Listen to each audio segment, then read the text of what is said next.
Yet again, we have another example of how unsafe our society is becoming, not just in Britain, but across the whole of the Western world, this time in Scotland. Some of the news stories that happened, it takes a while to actually get to the media because of legal reasons and everything else, but this is actually about what happened in Scotland last June. Mohamed Yusuf decided to kidnap a young person, a teenager, 13 years old, a girl, picked her up in a taxi from Clydebank and drove her to Paisley Town Centre, and then the girl disappeared. Now, the update that we have on this, and thanks to the press in Scotland for eventually updating us on what's been actually going on, is that Mohamed Yusuf actually pleaded guilty, and his lawyers, interestingly, decided to come back and say it was an error in judgment, and we know how serious this issue is, but ... So they've decided to basically water down the whole thing. What the defense lawyer of Mohammed said was that, well, he has no previous conviction. He appears to have made a poor decision during the course of this offense. Yeah, poor judgment, poor decision. He expressed his remorse. He is no longer able to work as a taxi driver. Oh, that's a good punishment, guys.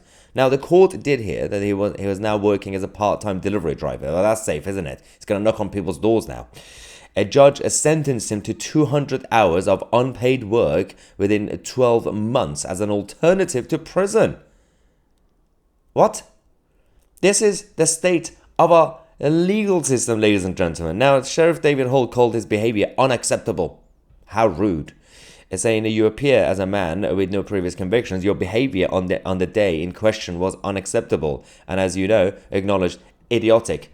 Hang on. So we have a situation where considering we have mass migration happening now. A huge wave of illegal migrants as well as legal migrants. So of course there's going to be a lot of people who technically don't have convictions in this country. And we don't really know exactly about their background in their original countries. So does that mean if someone comes here and commits a crime or kidnaps a girl or something, because in this country they don't have any convictions and we don't know what they've been doing over there back home, then we have to be soft? Is that how it works? Or can we just take it case by case? If somebody commits a crime, maybe it would be nice if we actually punish them. But I think it's important to mention this story because, again, if something like this is reported by the mainstream media, even if it's reported by the corporate media, they will just basically say, yep, he expresses remorse and he's now going to be doing a couple of hundred hours of work. Big punishment, right?